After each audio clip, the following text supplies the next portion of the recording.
Good morning. If I could give you a magic wand that would improve your relationships and elevate your self-worth and happiness, would you use it? Hi, I'm Seth Streeter, founder and chief impact officer at Mission Wealth. Welcome to today's Inspired Talk with our personal magic wand, Dr. Elizabeth Lombardo. Today's program will last 60 minutes. This includes 20 minutes for Q&A, and it will be recorded. So we'll be able to send you back a playback list, as well as a summary of Dr. E's top ideas from today's program. We want this to be meaningful for you, so please post your questions into the Q&A button at the bottom of your screen. Dr. E is America's most trusted celebrity psychologist with over 100 national media interviews, including The Today Show, Good Morning America, Dr. Oz, The Wall Street Journal, and many more. She has spoken twice on the TEDx screen and as a keynote speaker for many major corporations, including Coca-Cola, Deloitte, and Zappos. Dr. E has her PhD in clinical psychology, and she is a noted author. Her books include A Happy You, Better Than Perfect, Get Out of the Red Zone, Transform Stress to Optimize True Success, and her new release is Raising Purpose-Driven Children, something I know all of us parents are excited to learn more about. NBA great Shaquille O'Neal calls her his head coach for happiness. Dr. E and Mission Wealth have something in common. We are both in the business of growing our wealth and our worth. And her specialty is helping people grow their self-worth in order to live happier lives with greater purpose and fulfillment. I hope you're ready to learn some powerful insights from an incredible teacher. Please join me in welcoming my friend, Dr. Elizabeth Lombardo. Thank you very much. I'm going to share my screen as soon as I can. And then we'll get started as soon as I can share my screen. There we go. Awesome. I think. Let's see here. All right. Sorry about that. We call that a better than perfect opening. Okay. So today we're here to talk about going from surviving to thriving, discovering your best self. Now, I don't have to tell you that the past year and a half has been a little bit different for many of us. And for some of you, it may have brought about some challenges, some transitions. For others of you, it may have brought about some really quality time with loved ones. What we want to talk about today is really how to discover and apply your best self. And so my goal for you, for us, is that you each create your own action plan to discover your best self, right? I'm going to give you information. I'm going to share with you the latest in the research. I'll share with you some stories. My hope is that not only will you be educated and entertained, but also inspired to say, how can I apply this in my specific life?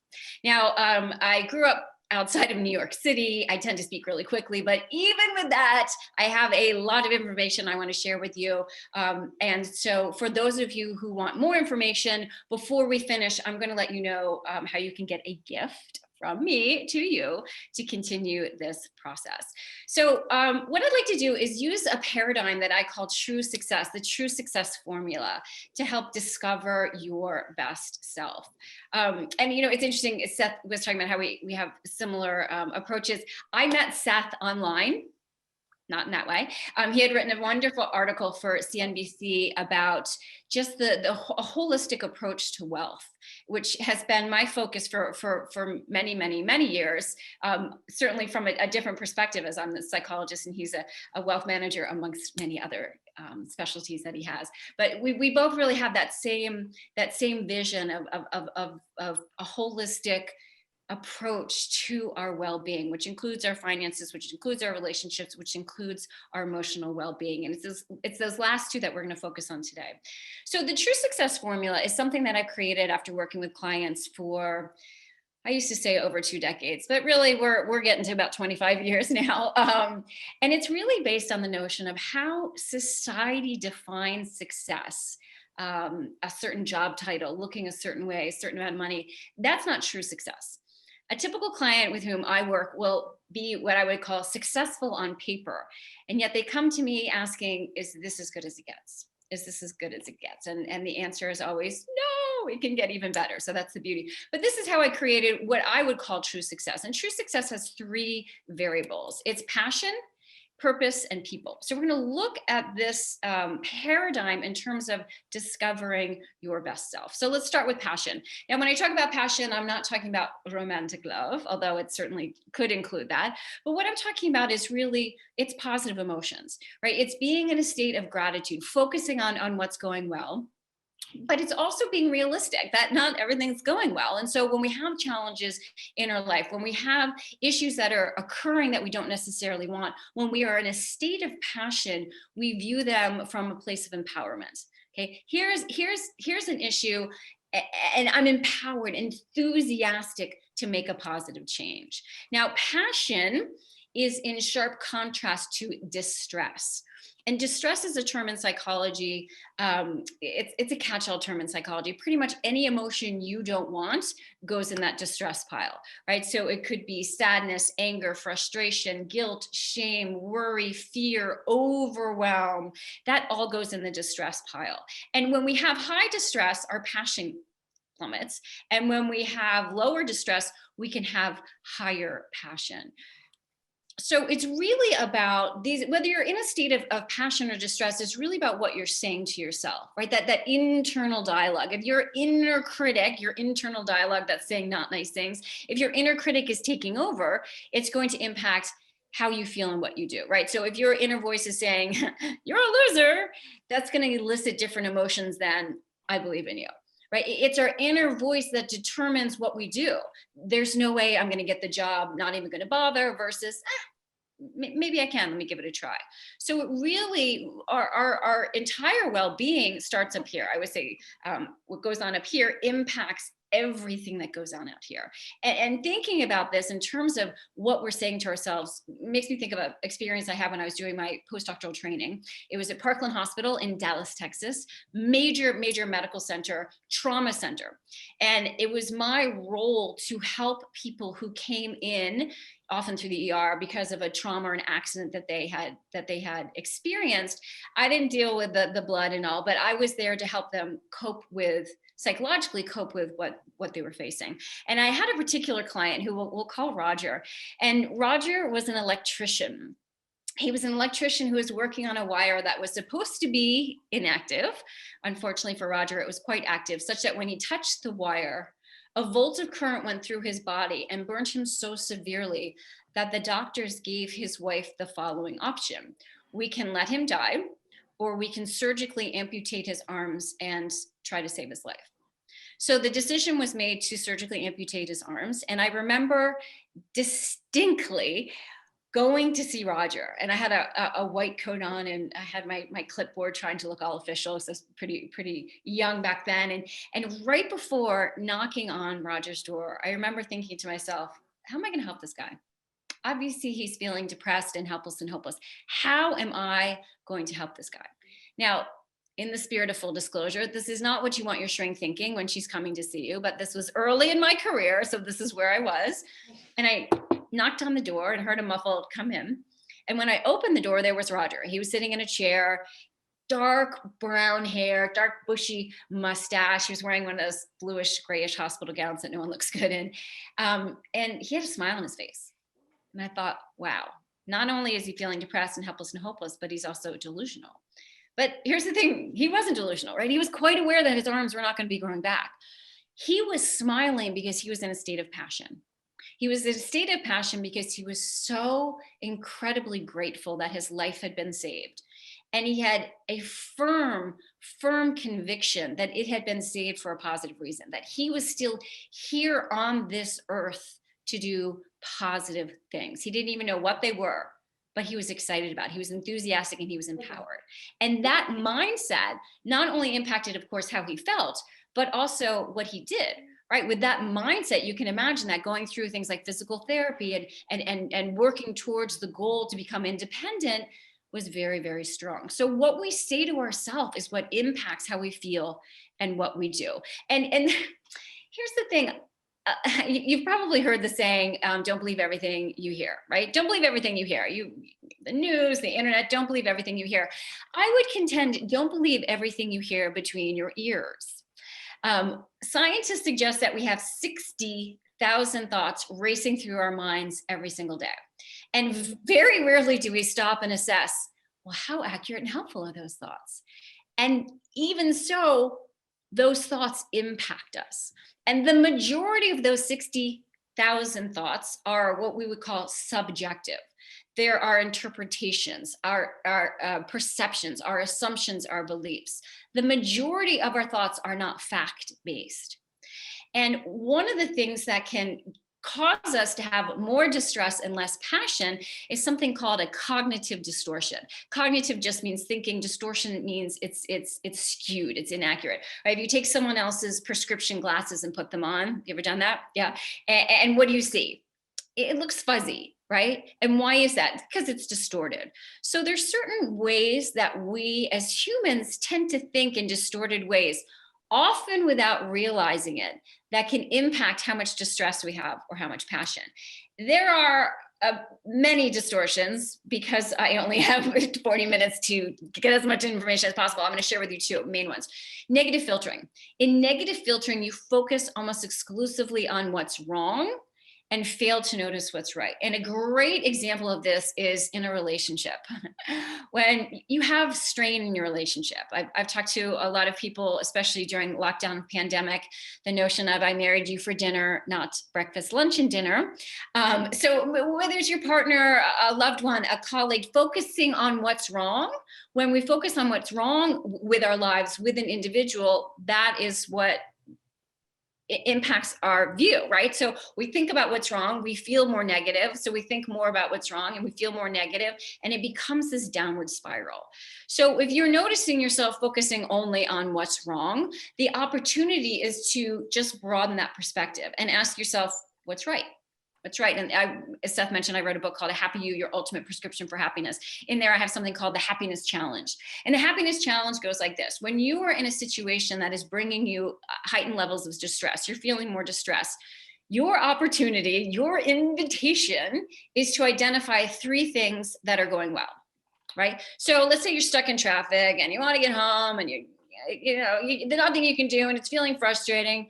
That's what you're focused on. The opportunity is to say, okay, yes, I'm stuck in traffic. And yes, I'd like to be home. And yes, it's uncomfortable. What are 3 things that are going well? Well, 1, I'm safe, right? I'm safe in my car. 2, I'm the only one in my car. So I get to control the radio and decide what music I listen to. 3, maybe you want to listen to an audiobook that you haven't listened to, or you're going to use hands-free, of course, your phone to call a friend you haven't talked to in a while, right? So instead of just focusing on what's wrong, you're also looking at what's right. That's one distortion, negative filtering. Another common distortion is shoulding. Shoulding all over yourself. Do you do that? I should be healthier, right? I should know what I want to do in this next phase in my life. Or shooting on others, right? He should be more supportive. She should be kinder. Have you ever played charades? Right? You've played charades. So this is my theatrical rendition of the word should. Right? Should it's a big finger wagging at you. And if you should on yourself, we tend to feel guilt and shame, which gives us more distress, which makes us think more negatively, right? When we should on others, we tend to feel resentful and angry, which makes us focus more on their negative, right? And then interact with them in a negative way. So the opportunity here is when you hear yourself shoulding on yourself, or when you hear yourself shoulding on others, not just outside, but inside, because a lot of times as I point this out to my clients, they start to notice just how prominent that word should is in their mind.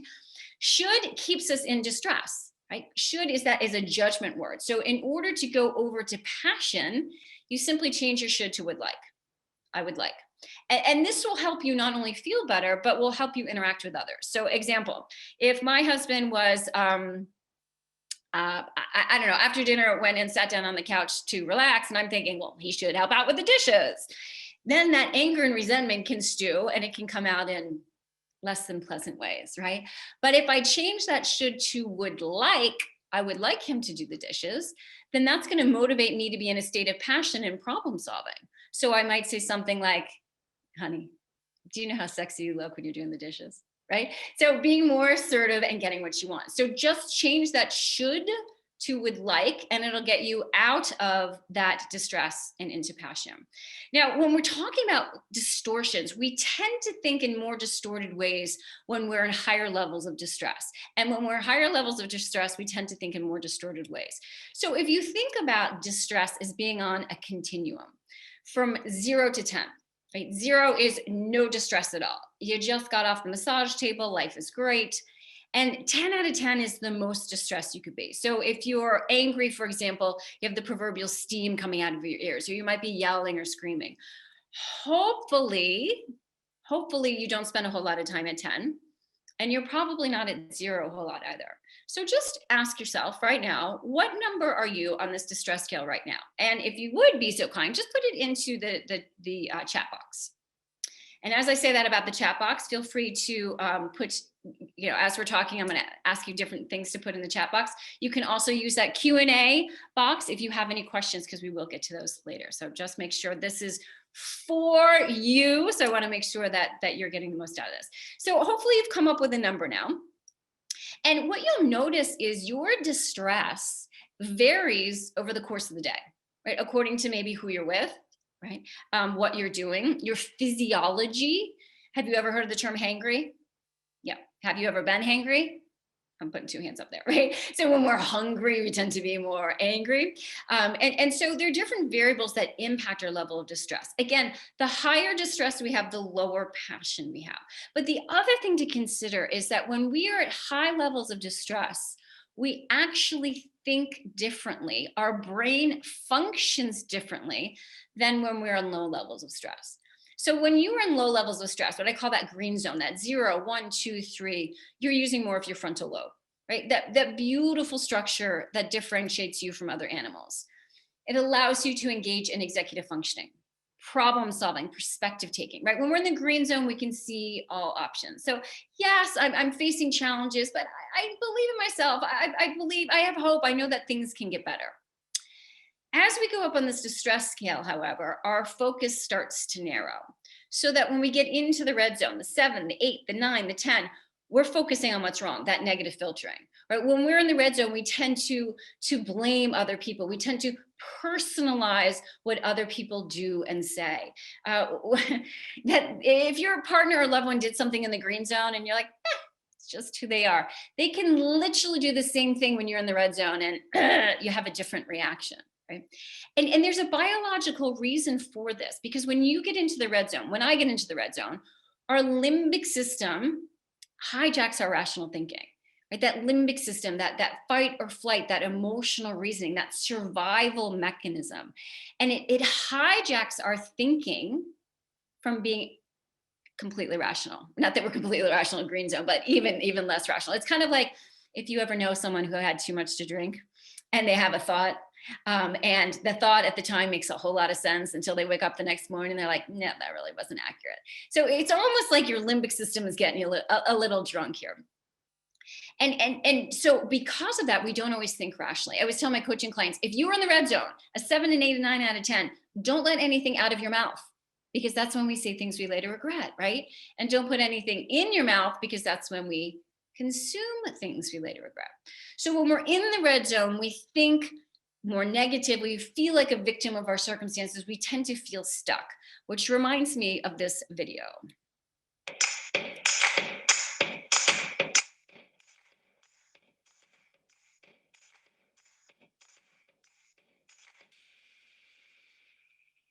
Whoa, that's not good.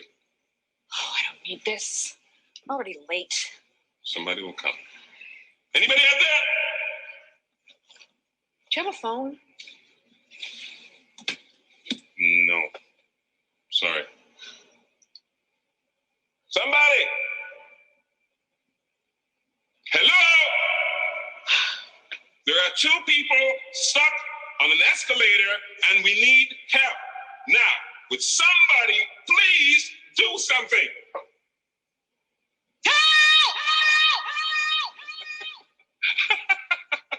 I don't believe this. You gotta be kidding me. I'm gonna cry. Well, there's not enough left to do, is there?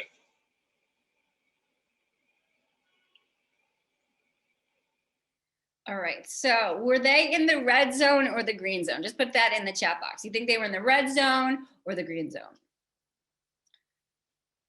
All right, they were in red zone, right? And how do we know that to be true? Because their mind was so focused on what's wrong. What did they need to do to solve their problem? Take 4 steps up, right? And it would have been just fine. That's what the red zone does to it. It prevents us from really functioning the way that we want to. It prevents us from being our best self. So here's a question though. What if instead of being stuck on an escalator, that's an easy solution. What if you were stuck on an elevator? Let's say you're stuck on an elevator and you start really freaking out. You start having a panic attack or feeling really stressed out. What could you do? What could you do? And this really calls to mind the notion that there are always 2 different strategies that we can look at when we're dealing with a problem, when we're dealing with a challenge, an obstacle, any situation that we don't want in our lives. And those 2 strategies are problem focused and emotion focused. Problem focused means changing the problem itself. And emotion focused means changing our emotional reaction to it. So problem focused, if you're stuck on an elevator might be calling 911, right? Or hitting the alarm button. Problem focus might be taking some deep breaths, calling a friend to calm you down, right? Grabbing your phone and watching a video to help distract you. And the beauty of emotion focus is 1, sometimes we can't change the problem. 2, it feels better, right? Emotionally, we feel better when we just decrease that distress. But the other thing is once we get out of that red zone, we're better able to solve the problems. And I'm going to give an example in my personal life of this notion of problem versus emotion focused coping to really help clarify it. So my husband, the love of my life, I've been with him for over half of my life now. 7 years ago, we went up to the Mayo Clinic and he received a diagnosis of ALS, also known as Lou Gehrig's disease. Prognosis 3 to 5 years.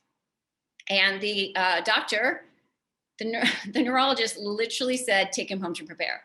That was the treatment plan that we got. Take him home to prepare. So needless to say, we were in the red zone for a bit, right? In a state of shock and what? And then we did what I am going to encourage all of you to do. We asked a very simple question. And the question was, what can we do? What can we do?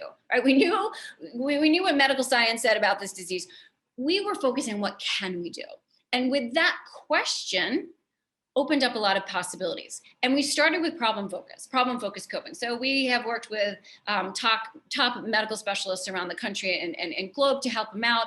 At one point, I gave him 6 IV antibiotics a day over 10 months, and he started getting better.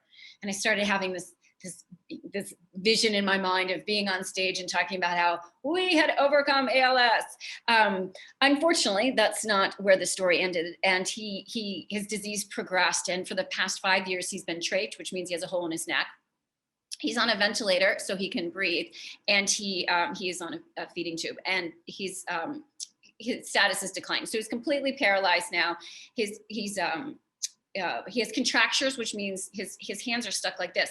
So for us to hold hands, this is literally how we hold hands. But we still ask that question, what can we do? And we're moving away from the problem focus because we can't do much about the disease right now and focusing even more on emotion focused coping. How can we enjoy this time that we have together? Right? How can we really be present with each other and with the family?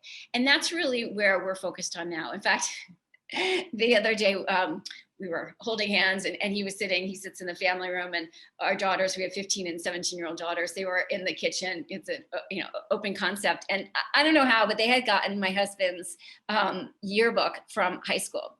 And so they're going through the yearbook and there are, different things had been written down. And one of them was, Dear Jeff, it was great to get to know you this year. I can't wait to get to know you better. Heart, Laura. And the girls are like, Dad, who's Laura, right? Now, my husband is now paralyzed, so he can't speak, but he has something called an eye gaze board. An eye gaze board, the best way to describe it is it's an iPad that instead of using your finger, you use your eye gaze. So the girls ask, Dad, who's Laura? And you can see he's madly typing his response, and he hits the microphone that allows this, whatever he wrote to be verbalized. And he hits the microphone with his eyes, and he says, I was a stud. So even during this really challenging time, we can enjoy our time together. So I invite you, whatever you're facing, whatever challenge you may be facing now or in the future, always remember you are not stuck. You are not stuck. You have problem-focused and emotion-focused coping to help you.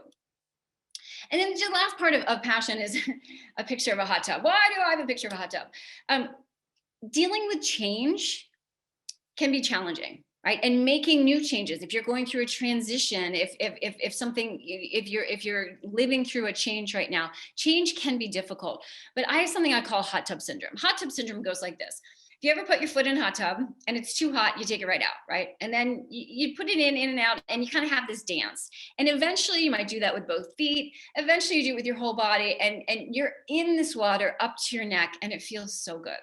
Why? Because you've acclimated to that change. So if you are struggling with a challenge or a change, I invite you to remember hot tub syndrome. So the more you go through this, the easier it gets. And the easier it gets for you to be in that state of passion. So that was our passion. Now let's talk about purpose. And purpose really is about who you are, your identity, right? A lot of people through the pandemic have had a change of identity. When we go through transitions, whether it's retirement, empty nest syndrome, these can call for us to have a change in our identity, but really being proactive in our identity. Purpose has to do with meaning in life. What is your meaning in life? And it's human nature to find meaning in life. Our goal is to find a meaning in life for you that's important, that's meaningful. We all know people whose meaning in life is to be the biggest victim, right? You say, wow, so tired. I just could not sleep last night. And this is the person who says, you can sleep last night. I haven't slept in 3 months, right? They're the biggest, they win, they're the biggest victim. So that's not the meaning we want in your life. We want to find one that has true purpose for you. It's about how you spend your resources. When we look at purpose, it's about experiences. What are you doing, right? Are you spending 8 hours on Netflix, or are you having a really meaningful conversation with a loved one? There's nothing wrong with Netflix, but maybe a little less Netflix and a little more meaningful conversation. Purpose is about growth. Right? There's a saying, if you're not growing, you're dying. So how can you grow? Whether it's in your professional life, maybe having a certain goal, your personal life, learning something new, trying something new. And then contributions, contributing to a cause that is greater than yourself. Formal volunteering, mentoring, whatever it is. When you combine these three, that is how we cultivate our purpose. And it's also how you view yourself. Now, when we talk about how you view yourself, there's a lot of talk, especially in psychology, about confidence. But I'm going to bet you know someone who is confident and, well, frankly, kind of cocky, right? And if they are a part of this, do not type their name in the chat. No, I'm just kidding. But that's not what we're looking at. What we really want to look at when it comes to how you view yourself is your self-worth. And instead of looking at high versus low self-worth, I think it's helpful to look at conditional versus unconditional self-worth. So let me go over what each of these is. Conditional self-worth is, in general, what our society succumbs to. It's based on the word if. If. I believe in myself if and only if certain external criteria are met. And those criteria vary from person to person. It could be, I believe in myself if I look a certain way, if I make a certain amount of money, if I have a certain job title, defining ourselves through our work. For some people, if I get a certain number of likes on social media. And it's really based on how we compare ourselves to others or how others react to us. It's based on the notion of win-lose. If I win, then you lose. If you win, then I lose. Right? And this is really the basis, if you've heard about the research out there that shows that the longer people spend on social media, the more likely they are to be depressed, right? Because they're comparing themselves to other people. And when we're in a conditional self-worth, we tend to personalize other people's actions. Right? This is where road rage comes from, right? You're driving on the highway, someone cuts in front of you and you think, who do you think you are? You think you're better than I am. But here's the thing, they aren't thinking of you, right? They're not even thinking of you, not because you're not worthy of being thought of, but because they're in their own mind space, right? So conditional self-worth really diminishes our purpose. It really prevents us from living our best life. So what I would encourage you to do is to focus on unconditional self-worth. What is that? It means you believe in yourself regardless, not in a narcissistic, I'm better than these people sort of way. That's very conditional, but it's very much based on your values.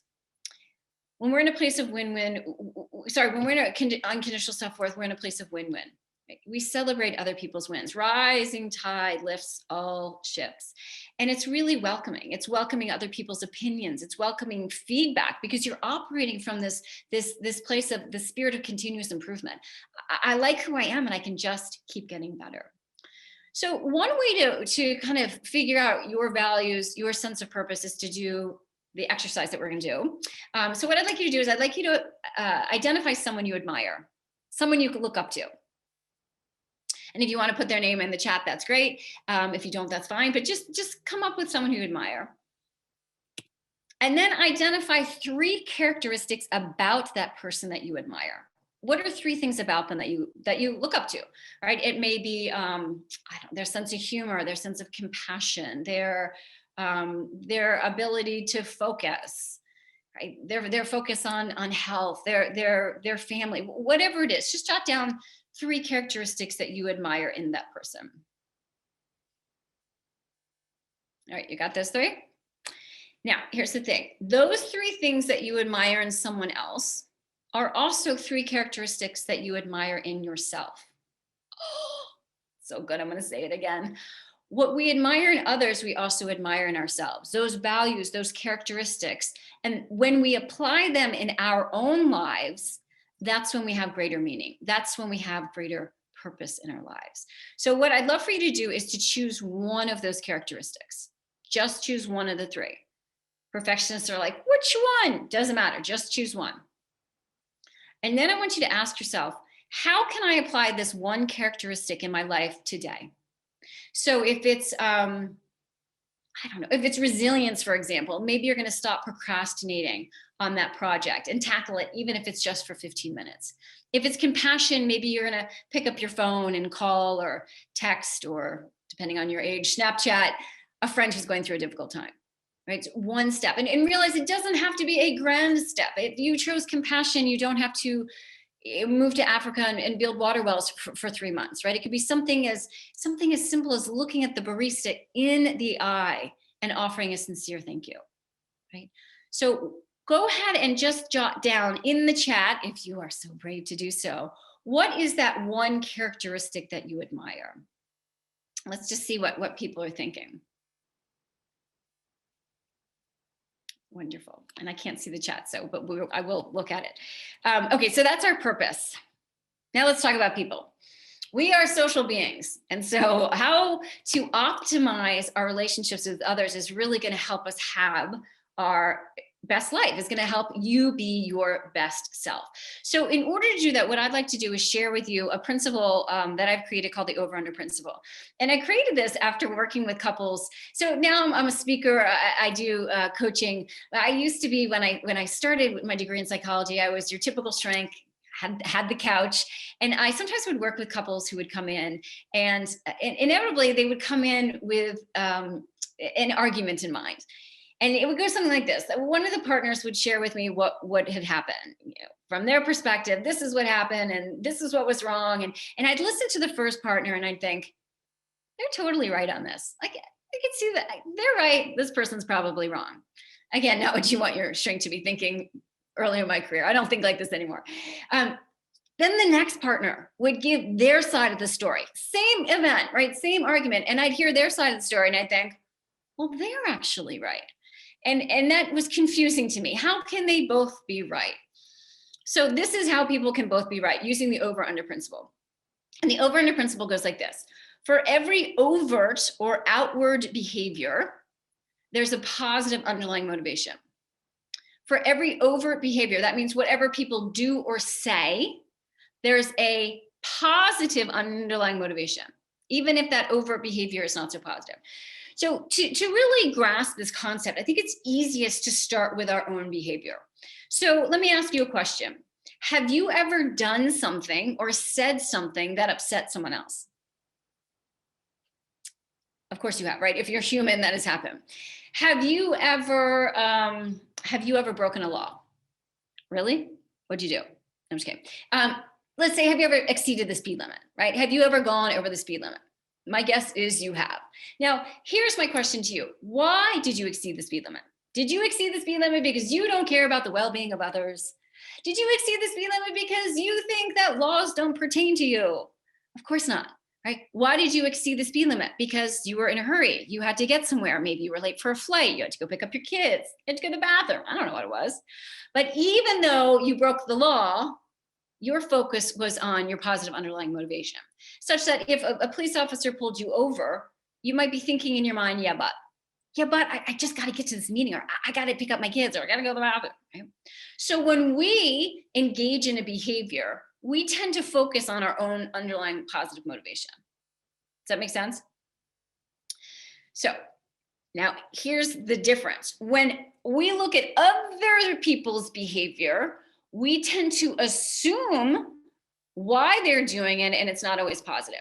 So let me give an example. I was at O'Hare. I live in Chicago, and this was before the pandemic. I was flying out to the West Coast for a speaking engagement. The gate next to me was flying out to the East Coast. It was a flight to New York, and it had been canceled. I don't know about you, but I love people watching at the airport. So a lot of disgruntled individuals, and I'm kind of watching what's happening. And I see one particular gentleman who literally, like, you could see that proverbial steam coming out of his ears. He was most likely at a 10 out of 10. And he goes up to the to the gate agent and starts yelling at her. This is the second time today you canceled my flight. I have an important flight. And she's typing and typing and typing. You ever notice how they type? I don't know what they're typing. Like, just get a Mac. You only need to click once, but that's another conversation. So she's typing and typing and typing, and he's yelling at her, and she looks up and says, "Sir, I have no control over the weather." Now, accurate statement, but how helpful do you think that was? Not at all, right? That's like telling someone in the red zone to just calm down. Never in the history of humankind has that ever worked when someone's in the red zone. But anyway, so she's telling him she doesn't have control over the weather. He is ranting and raving, and people are looking and probably thinking something like, well, this guy's kind of a jerk, right? And that may be what she was thinking. So we're looking at other people's behavior and assuming that underlying cause. What happened next is a great example of the over-under principle. The supervisor came over and excused this gate agent and looks at this gentleman who is still ranting and raving. She looks him directly in the eyes and she said, "Wow, I'm really sorry that this has happened. You have an important meeting to get to in New York. Let's figure out how we can get you there as soon as possible." What do you think he did? He stopped yelling. And why is this? Here's an important concept. People need to feel heard before they can hear, right? People need to feel heard before they can hear.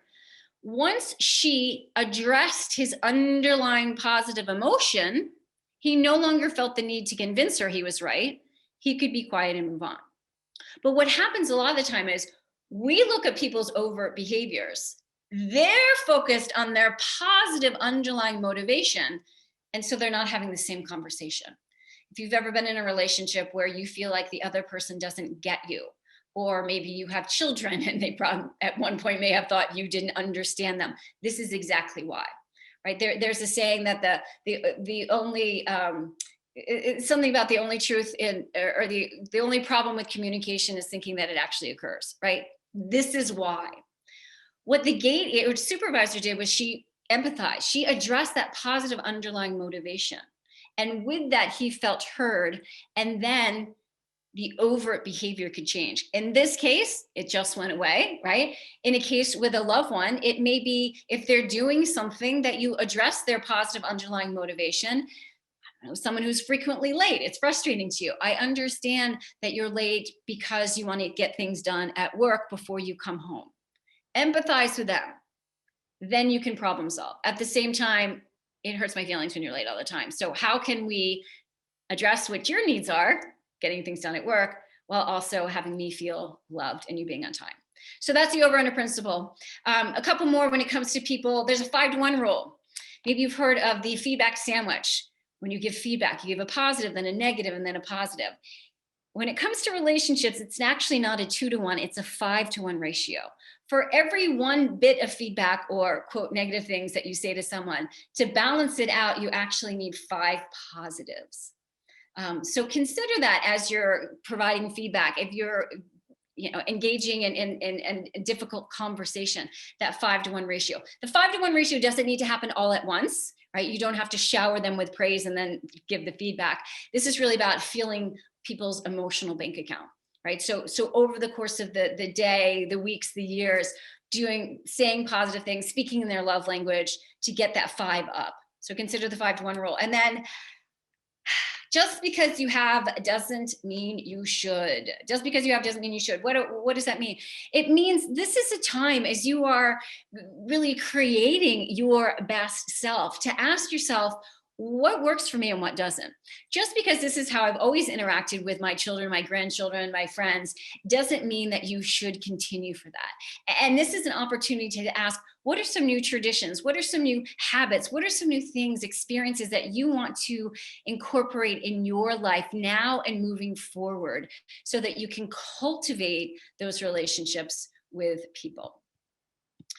All right, so we talked about passion, purpose, and people to help you discover and really be your best self. I mentioned at the beginning that if you are interested in more information, I wanted to give you a gift. So if you go to ElizabethLombardo.com, I'm Elizabeth Lombardo, ElizabethLombardo.com/antidote.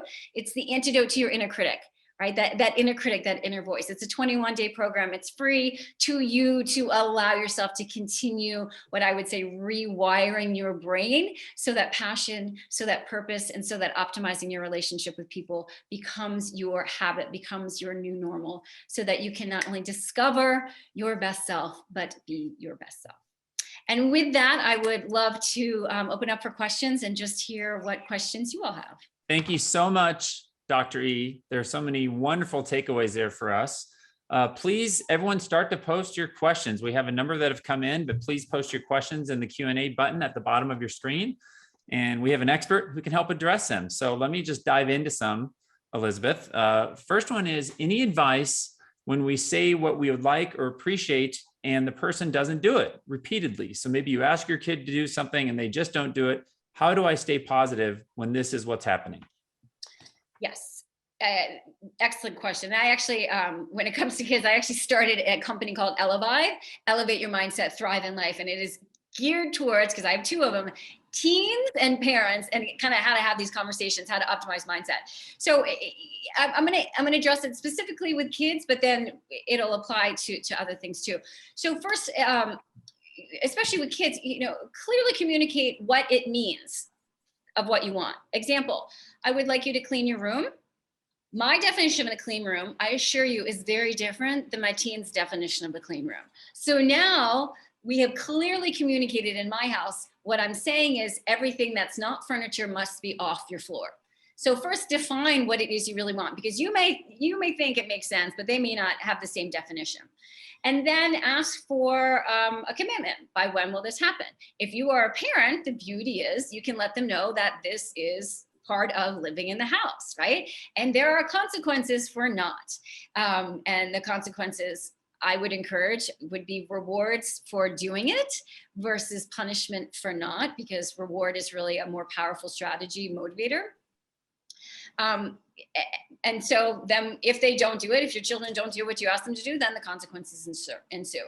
If it's a partner who you can't necessarily have those consequences, remember the 5-to-1 rule. So you want to make sure you're filling their bucket. 2, figure out what their love language is, because even though you may be saying, I appreciate it when you do that, if their love language is not words of affirmation, they actually aren't going to hear that love that you're communicating to them. So try to speak in their love language. If it's physical touch, for example, you might go up and rub their back, and say, I really appreciate that you have, offered, or you're willing to help me out with blah, blah, blah. Because that way they're actually going to feel the love. And then the third thing is to reward, reinforce, highlight when they do what you want them to do. So if you have given a list of 5 things to do, when they do one of them, celebrate. Now, you don't have to pop open the dome, but you do want to really acknowledge your gratitude for what they've done. Because when people hear, it's the example I gave of, how sexy you look when you're doing the dishes. That is going to be more motivating than someone yelling at their partner saying, you never do that, because that's going to cause them to go away. So really working with praise and reward for when they do something positive, they're more likely to do it again. Wonderful. Thank you. We have some questions here on emotional resilience and how we can develop practices or routines in life to grow our emotional resilience. And I've heard, the importance of starting your day by making your bed, then, the rest of the day is a win. Or what are some ideas you have for how people can grow their emotional resilience in their life with daily practices? Yeah, so I would say staying out of the red zone is going to be key. Remember, those people are on the escalator. They were in the red zone. They didn't have a lot of resilience right there. So staying out of the red zone is going to be really helpful. And how do you do that? Well, look at ways that help you stay out of the red zone. For you, it may be exercise. I'll say what it is for me. I exercise and I meditate every day. When I do those two things, for me, I can stay out of the red zone. And even as my husband is here, we have 24/7 care. Even as I'm literally witnessing my husband die, I can still be in a place of passion. I can still be in a place of emotional resilience, knowing regardless of what happens, I can handle this. So staying out of the red zone and creating habits and practices for you that will allow you to do that will be very, very powerful. Thank you. Elizabeth, we have a number of participants on the call today who are in retirement or nearing retirement, and they're thinking about this back half of life. And the question is, are there any particular strategies that really apply to those people in this third phase of life and how they can improve relationships, find purpose, now that their careers and being active parents are behind them? Any ideas for folks in that life phase? Yeah, so applying the values that we talked about, trying new things. I'm working a lot with people kind of going through that transition, and they've been so used to being at the top of the game, right? That when I suggest a hobby, they're like, well, I'm not good at anything. A hobby is not about being good at something. It's about enjoying something, right? It's part of that purpose of growth. So trying new things, whether it's learning a new skill, it's taking on a new hobby, it's doing something different to enhance the variety in your life, doing it on your own, also doing it with people in your life. So whether it's cultivating relationships that you already have, going for a walk with a loved one, going away, that kind of thing, or it's creating new friendships, right? And how do you create new friendships? Sometimes people say it's easier when we're in school to create new friendships. It's easier. It's maybe easy when we're at work to do that. How do you create friendships when you don't necessarily have those institutions that are already there? What do you like to do? What are you excited about? So, for example, volunteering for a cause about which you are passionate, not only does that help you with that contribution part of your own purpose, but you're going to find like-minded people who are also engaged in that activity. So that's how you can really find like-minded people, people who have similar interests as you, so that you can grow those relationships. But it's about prioritizing, and it's also about, again, that notion of hot tub syndrome, in terms of this is new and different, and it may feel awkward and strange. It's supposed to feel awkward and strange, right? That's kind of the first state of change, is that awkwardness and maybe some discomfort. But remember that the more you do it, the easier it gets, and the more that becomes your norm. We have someone here who's 19 years old, who's going to be starting as a freshman in college here in a month. And he's saying, I want to make sure I get out of my comfort zone as I start my freshman year, but I'm worried my shyness might keep me from, developing those friendships. So it's kind of the same thing with folks in the back half of life, but here's someone who's starting his college phase in a new state. Any guidance you'd give to a 19-year-old who's going to the dorms and kind of nervous about trying to meet a bunch of strangers and kind of getting a new chapter in life, and how to do that with a little more openness? Yes, I have many things that are coming to mind. So let me choose one. First of all, realize that shyness is caused by your inner critic. Oh my gosh, they're going to make fun of me. They're not going to like me. What should I say? I'm not going to know what to say. And so that increases your distress and gets you into the red zone. So by changing what you're saying to yourself, it's actually going to help you feel better. One way to do that is what we call developing an alter ego. So what's an alter ego? An alter ego is someone who it's almost like you play the role of someone, and you step into that role. So there was a woman you may have heard of, Sasha Fierce. Sasha Fierce was an incredible singer on stage, shaking her booty all over. Sasha Fierce was actually Beyonce. Beyonce started her career singing in the church. And when she became a pop star, going up on stage and dancing that way and kind of putting it all out there was extremely uncomfortable for her. So she created Sasha Fierce. When she went on stage, she was Sasha Fierce. Eventually, and she has an album, I forget the exact name, but it's basically, I don't need Sasha Fierce. Eventually, she has become that. And so now she doesn't need that alter ego. She's embraced that. So my recommendation is create an alter ego. Who would you be if you were comfortable, right? If that positive self-talk was what was predominant in your mind. And what would they do? How would they stand? What would they think? How would they interact with other people? And then almost as if you were in a play, adopt that role and start engaging with other people doing that. It's interesting, if you look at actors, a lot of actors are incredibly shy and incredibly introverted. And yet when they get on stage, they can, be all that. And so you can use that technique yourself. No one has to know. And the more you do it, just as with hot tub syndrome, the more it will feel comfortable. And eventually you won't even need that alter ego. That's great. So we're the director, the producer, and the lead actor in the movie of our life. Absolutely. And that's exactly it. And the writer. So that's what we're talking about, of creating the best you. Wonderful. All right, we have a question here. Tools or skills to improve my thinking or self-talk when it is negative to change those familiar pathways of thinking. So if someone kind of has that habit of being the self-critic, which many of us are, how can we change that pathway of thinking? Yeah, so I have something called BFA, Best Friend Advice. And it goes like this. You want to write down what you're saying to yourself. Remember, we have 60,000 thoughts that are all going on right here. We don't always know what we're saying to ourselves, but we know how it makes us feel. So take it from your head, put it on paper. Okay, so you're writing down everything that's going through your mind, all those self-critical thoughts. And then what I want you to do is I want you to consider if your best friend came to you saying this, I'm no good, I totally messed up, I'm a failure. If that is what your best friend said to you, how would you react to them? Would you say, you are a failure? And let me just remind you, not just this time you messed up, but let me remind you of those 5 other times just recently when you messed up. No, you would never say that to your best friend. That's what we say to ourselves, that inner critic, but we would never say that to our best friend. What would you say to your best friend? You made a mistake. You can grow from this, right? You think of all the other times you've been successful. Think of your values. You're a good person. They would focus on your positive. So be your own best friend and rewrite, once you've written out what you don't want to say, rewrite what you want to have in your mind and then reread that, because the notion is to rewire our brains. Every thought we have are just nerves firing in a certain pattern.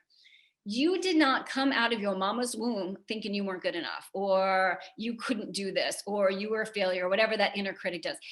That is all learned, and anything learned can be unlearned and relearned. So writing out what you want to believe and then repeating it over and over and over again will help you internalize it. It's almost like a song you hear on the radio, right? You listen to a song over and over and over again, and eventually you can internalize it. You don't have to listen to it. You could be in the shower and you can be singing it.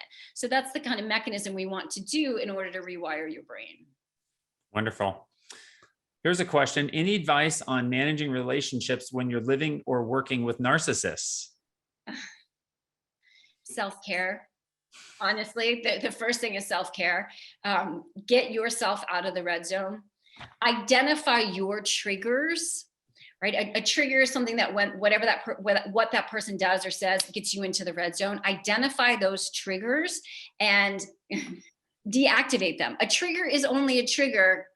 Hear me say this: a trigger is only a trigger if we let it be a trigger. We and only we have the power to deactivate that trigger. So what does that mean? It means when they do something that tends to upset you, don't personalize it. People who are narcissistic, often, this is a great example of that conditional self-worth we talked about. They put other people down to feel better about themselves. Right? Do you know where I went to college? Right? Do you know how great I am? They put other people down to feel better about themselves. So if you can see them for what they are, if when they do something or say something that used to upset you, you cannot personalizing and see it as truly, on one level, a very very sad attempt to feel better about themselves, then that can empower you to deactivate those triggers. The other thing to consider is, keep in mind, this person has to be with themselves 24/7. Be grateful you do not, right? You are not in their mind 24/7. So that goes back to that self-care. If you have to interact with them, before, during, and after, address your stress. Before you have to interact with them, even if it's all day, if you're working with them, while you're with them, have something where you can focus on something, you can take a break, you get away from them. And then after, have a carrot dangling. Once I'm finished this conversation with this person, then here's what I'm going to do. I'm going to call a friend. I'm going to watch a funny video on YouTube. I'm going to take a couple breaths. I'm going to go for a walk. So really look at your own stress level, because when you get into the red zone, it's hard to deactivate those triggers. Right. We have time for 3 more questions, so feel free to put your last question in. One of those 3 here is talking about finding purpose in context of having an overarching life purpose versus, which can feel vague, versus a more transitory purpose based on the phase of life you're in. So if you have young kids or if you're busy in your career, overarching versus kind of, incremental purposes. Yeah, and all of them are important, right? Because we want to have a purpose in our life. But for some people, what is my purpose in life? It's too overbearing, it's too global. Just focus really on what's your purpose today, what's your purpose this week, and what do you want it to be? So even if you're in the phase, for example, of a parent with younger children, one of your purposes is to be a good parent. What else? I highly encourage that we find purpose not only through other people, our role with other people, but also on our own. So looking at other opportunities of how you can apply those values that are most important to you, that exercise we did, that choosing that one thing, how can you apply that in your life on a regular basis? So again, if you chose compassion, it's being compassionate with your kids, but it's also being compassionate with others, being compassionate with, wait for it, yourself, which a lot of times I will say, especially when I'm working with women, they're very compassionate with others, but forget to provide that same love to themselves. So I wouldn't worry so much about that grand purpose. Just focus on right now. What do I want my purpose to be, and how can I apply that in my life? Thank you. Last question here is around a couple ideas for how we can raise purpose-driven children for us parents here. Couple ideas. How can we do it? Yeah. So the number one thing is modeling. If a video camera was following you around 24/7, would you be pleased with what they were watching? Because here's the thing, our kids, they may listen to us, but they're really watching us. They are watching us and absorbing what we are doing. If we are consistently on our phone, if we are talking about people in a negative way, gossiping, they're going to be watching it. They're going to be absorbing it. So modeling is key. And in fact, when I'm working with teens, a lot of times I'm also helping parents realize, not because they're bad parents, but because they aren't realizing how their interactions are impacting their children. Another great thing to do, I encourage, is for all people, especially teens, is volunteer. Help your children find a cause that is important to them. It may be working with kiddos. It may be the environment. It may be animals. Look for opportunities for them to contribute to a cause greater than themselves.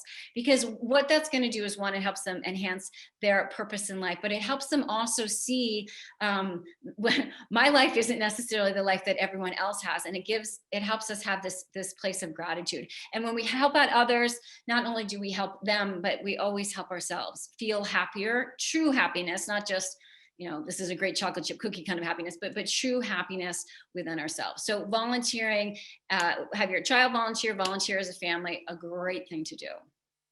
Totally agree. But I would say chocolate chip cookie happiness is a real thing. Yes, it's definitely part of the therapy that I practice. Yeah. Well, thank you so much, Dr. E. You've inspired us. You've given us really great, impactful ideas that we can apply. I love the over-under principle. I love being mindful of getting out of the red zone and just being able to really be intentional in how we're living our lives with greater purpose. So thank you so much. I would encourage everyone to check out her website, which we'll put into the chat. I encourage you to take advantage of her 21-day free let go of your inner critic resource there. And we will be emailing you a copy of this program. So feel free to share this with your friends, anyone who could benefit from maybe getting out of the red zone, forward it over. And then also we will be sending you a highlight of kind of the top takeaways from today's program. We wanted to ask everyone to please fill out the survey that we'll be sending you, because your feedback's really important for us and we'll be sharing that feedback. And I'm happy to also announce our next Inspired Talk. So Elizabeth has done such a wonderful job. In October, we have Dr. Victor Rios, who's coming. Dr. Victor Rios is a PhD. He's a professor at UC Santa Barbara. He's an author. He's also a former gang member and high school dropout. And he's going to be sharing his powerful personal story and how we all can play a role in helping those kids who've been left behind. So this is not going to be a program to miss. We're putting in the chat right now a link so you can get registered for that program in October. And we'd also love to have you join us for our other Inspired Living programs. We have our Wisdom Shares, where we crowdsource best ideas for how to have more abundance across these 11 dimensions of wealth. We have conversation circles, a more intimate conversation around topics like covered today.